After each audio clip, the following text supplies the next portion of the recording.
الرحیم. حضرت سعید خدری رضی اللہ عنہ سے روایت ہے کہ رسول اللہ صلی اللہ علیہ وسلم نے ارشاد فرمایا قیامت کے دن اللہ تعالیٰ اعلان فرمائیں گے کہ آج قیامت کے میدان میں جمع ہونے والوں کو معلوم ہو جائے گا کہ عزت و احترام والے کون لوگ ہیں. عرض کیا گیا یا رسول اللہ صلی اللہ علیہ وسلم کہ عزت و احترام والے کون لوگ ہیں؟ ارشاد فرمایا مساجد میں ذکر کی مجالس والے.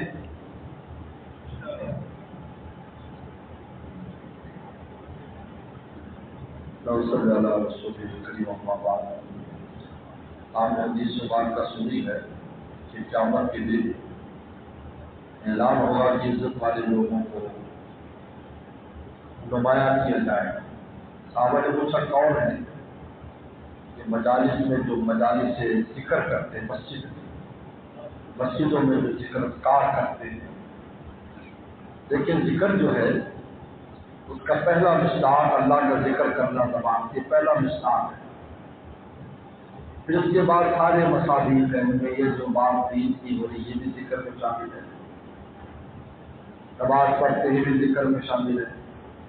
لیکن پہلا مصداق زبان سے ذکر کرنا. چنانچہ حضرات صحابہ کرام جو مختلف حلقے ہوتے تھے مسجد نبوی میں, کوئی قرآن صحیح کر رہا ہے حلقہ ہے, قرآن کی تصحیح کر رہے ہیں, قرآن کی سیکھ رہے ہیں. کیونکہ صحابہ مسلمان ہوتے تھے تو جو جوان صحابہ ہیں وہ اکثر قاری قرآن تھے, قلم سے قرآن سیکھا تھا.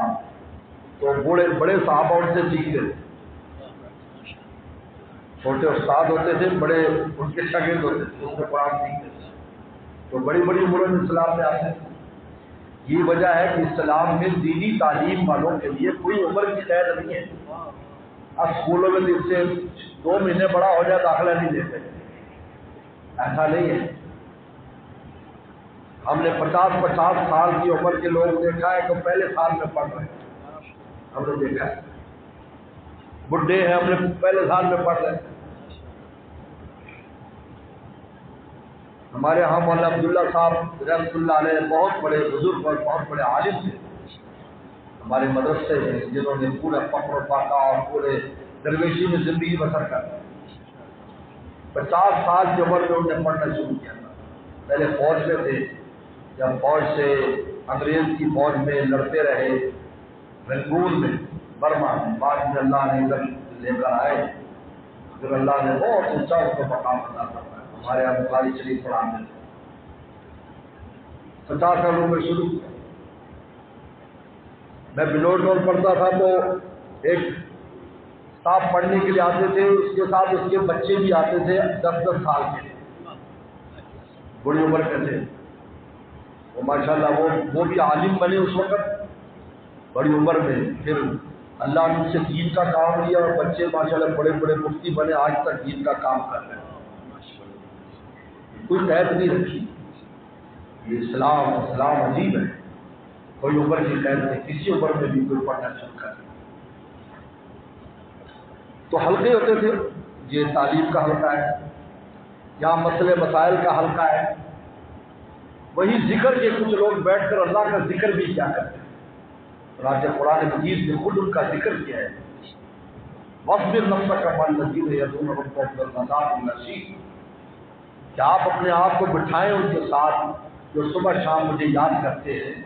اب عائشہ فرماتی اس آیت کے نازل ہونے کے بعد نبی کریم صلی اللہ علیہ وسلم مسجد نبوی میں تشریف لے گئے تو آپ حلقے دیکھتے جا رہے ہیں ایسے کر کے. تو پیچھے کچھ مسکین صحابہ جن کے پورے کپڑے بھی نہیں تھے جسم پر, بال بکھرے ہوئے تھے, وہ بیٹھے ہوئے کچھ کر رہے تھے. فرمایا تم کیا کر رہے ہو؟ کہا کہ ہم اپنے مولا کو یاد کر رہے ہیں. فرمایا مجھے تمہارے ساتھ بیٹھنے کا حکم ہوا ہے.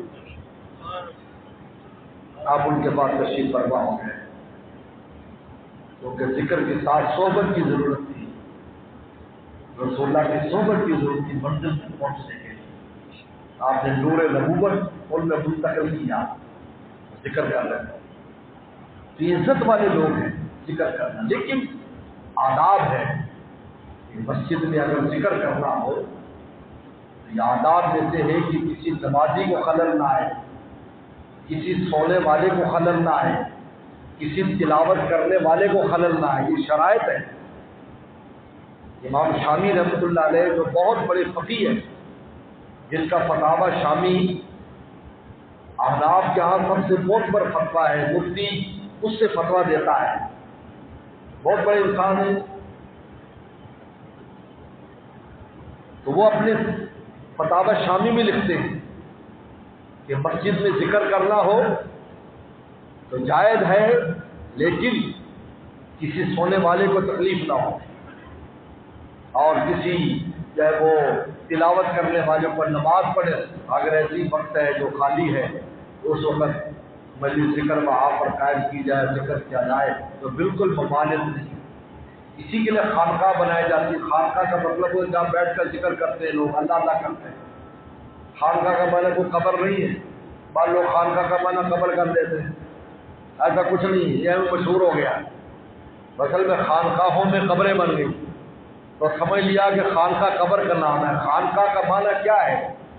جائے درویشہ، جہاں کچھ لوگ بیٹھ کر اللہ کو یاد کریں، اللہ اللہ سیکھے، اس کو خانقاہ کہتے ہیں۔ اور اس کو عربی زبان میں زاویہ کہتے ہیں، زاویہ، زاویہ یعنی گوشہ نشینی کی جگہ، زاویہ کہتے ہیں فلاں زاویہ کونا، اس کو عربی میں زاویہ کہتے ہیں اور فارسی میں خانقاہ کہتے ہیں۔ بعض لوگ کہتے ہیں یہ فارسی کا لفظ عربی کا نہیں ہے، ایسا نہیں ہے، زاویہ۔ آپ یہ دیکھیں ابن بطوطہ 7ویں صدی ہجری کا آدمی ہے، 7ویں اور 8ویں کا آدمی ہے، کیونکہ اس کی ملاقات علامہ ابن تیمیہ سے ہوئی ہے اور علامہ ابن تیمیہ 8ویں صدی ہجری میں ان کی وفات ہوئی۔ ایک کہتے میں نے ان کے پیچھے جمعے کی نماز پڑھی، ابن بطوطہ نے لکھا ہے، میں نے پورا سفر نامہ ان کا پڑھا ہے، 700-800 صفحات تک مشتمل ہے، پورا سفر ہے۔ اس میں انہوں نے ذکر کیا ہے، وہ جو عربی میں ہے، کہ میں جب بھی کسی شہر گیا تو وہاں کسی بزرگ کا زاویہ تھا، اس زاویے میں جاتا تو وہ بزرگ وہاں ہوتے تو میں وہاں رات گزارتا، ان کے پاس رہتا، کھانا کھاتا، وہ میرا اکرام کرتے۔ پھر یہ چونکہ بہت پڑھے لکھے آدمی تھے ابن بطوطہ، تو آہستہ آہستہ بادشاہ تک پہنچ جاتا، کیونکہ اس کی علمی استعداد بہت تھی، تو بادشاہ فوراً اس کو لے لیتے اور اس کی ڈیوٹی لگا دیتے اور کوئی نہ کوئی وزارت دے دیتے اس کو۔ یہ یعنی جہاں بھی رہا اس طرح رہا، ہندوستان میں بھی آیا، مغل بادشاہوں کے یعنی یہاں پہنچا، وہاں پر بھی انہوں نے اس کو بڑا بنا دیا، بلکہ اس کو سفیر بنا کر چین بھیجا۔ یہ پھر ہندوستان کا سفیر بن کر چین گیا، کیونکہ چین کے ساتھ تجارت تھی، تو چین اس کو جو ہے نا وہ بنا کر بھیج، تو چین بھی گیا یہ۔ زیادہ انہوں نے دبئی والوں نے ابن بطوطہ مال کے نام سے ایک بلڈنگ بنائی ہے، جس میں خریداری کی چیزیں بھی ہیں، لیکن اس نے جن جن ملکوں کا سفر کیا ہے اس کا کلچر بھی دیا ہے۔ ہندوستان کا کلچر ہے، یہاں بھی فلاں سن سے فلاں تک گیا، یہ ترکی گیا، حجاز مکہ شریف گیا، عراق گیا، ایران گیا، بخارا گیا اور چین گیا، وہ سارا اس کے اندر جب انسان جاتا ہے تو تاریخی چیزیں ملتی ہے اور خرید و فروخت کا مال بھی ہے، چیزیں بھی خریدتے اس کے اندر۔ تو نے کہا جگہ زاویہ، وہ زاویہ کیا ہوتا تھا کہ مسجد کے ساتھ وہ جگہ بنا لیتے تھے جہاں بیٹھ کر لوگ اللہ اللہ کرتے تھے، اللہ اللہ سیکھتے تھے۔ یہ لیکن بعد میں چونکہ ایسا ہوا کہ جہاں وہ بزرگ کا زاویہ تھا وہیں اس کی قبر بنا دی، تو بس اس کی وجہ سے اب یہ مشہور ہو گیا کہ شاید قبر ہونا لازمی ہے خانقاہ کے لیے۔ ایسا کچھ نہیں ہے، خانقاہ وہ جگہ ہے مسجد کے ساتھ، جس طرح مدرسہ ہے، جس طرح مدرسہ کی جگہ ہے، اس طرح خانقاہ جگہ ہے جہاں بیٹھ کر اللہ اللہ کی جاتی ہے، اللہ اللہ سیکھی جاتی ہے، اپنے دل کا علاج کرایا جاتا ہے، اپنے باطن کا علاج کرایا۔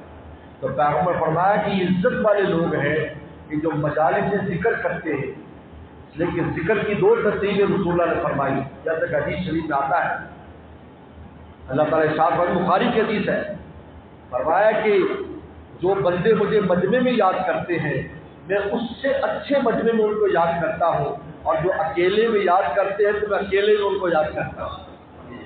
بخاری کی حدیث ہے اور آپ نے فرمایا کہ جب بیٹھ کر اللہ کا ذکر کیا جاتا ہے تو 4 نعمتیں ان کو ملتی، 4 نعمتیں۔ پہلی نعمت ملتی ہے، فرمایا کہ نظر تعلیم السکینہ، ان پر سکینہ نازل ہوتا ہے۔ سکینہ نور ہے، جب انسان کے دل میں آ جاتا ہے تو چین آ جاتا ہے، سکون آ جاتا ہے، پہلا انعام۔ دوسرا انعام حفظ الملائکہ، فرشتے گھیر لیتے ہیں، مجلس گھیر کے فرشتے ہوتے ہیں۔ نمبر 3 غشت الرحمہ، رحمت ان کو ڈھانپ لیتی ہے۔ رحمت کسے کہتے ہیں؟ رحمت کہتے ہیں کہ اللہ بندوں سے خیر کا ارادہ کر لے، اللہ بندوں سے جب خیر کا ارادہ کر لیتے تو رحمت، اور اللہ کا ارادہ کرنے سے ہی خیر مل جاتی ہے۔ ہم تو ارادہ کر کے بعد میں بہت کچھ کرتے پھر بھی نہیں کچھ ہوتا، اللہ صرف ارادہ جب کر لیتے ہیں تو خیر مل جاتی ہے، اس کو کہتے ہیں رحمت۔ ارادت الخیر، ارادت اللہ الخیر لعبدہ، کہ اللہ بندوں سے خیر کا ارادہ فرما لے، اس کا رحمت ہو۔ اور چوتھا انعام کہ اللہ ان کو اپنے پاس اس مجلس سے اچھے جو نا مخلوق کے پاس ان بندوں کو یاد کرتے ہیں کہ دیکھو فلاں مجلس سے میرے بندے مجھے یاد کر رہے ہیں۔ اور پھر اتنی بڑی نعمت کہ فرشتوں سے رپورٹ لیتے ہیں کہ وہ لوگ کیا کر رہے تھے، اللہ آپ کو یاد کر رہے تھے، جنت مانگ رہے تھے، دوزخ سے پناہ مانگ رہا، فرمایا میں نے دے دیا۔ تو کوئی فرشتہ کہتا اللہ فلاں آدمی کا جو فرشت میں نام ہے یہ ذکر کے لیے نہیں آیا تھا، یہ ذاتی کام سے کسی کے لیے آیا تھا تو مجلس میں بیٹھا تھا، اس کو کوئی کام تھا مجلس میں۔ اللہ فرماتے بھائی اس کو بھی دے دیا، اگرچہ یہ اس نیت سے نہیں آیا تھا کیونکہ یہ ایسے ہم نشین ہے میرے، ان کے پاس بیٹھنے والا محروم نہیں ہو سکتا۔ اب بتاؤ جو نیت کے ساتھ آئے وہ کیسے معروم ہوں گے؟ بغیر نیت والا معروم نہیں ہوتا۔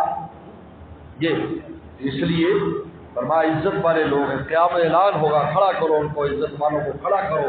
یہ جو ہے مجالس سے ذکر کیا کرتے تھے مجلسوں میں، تو انسان کو انفرادی ذکر بھی کرنا چاہیے، اجتماعی ذکر میں بھی شرکت کرنی چاہیے۔ اللہ عمل کی توفیق عطا فرمائے۔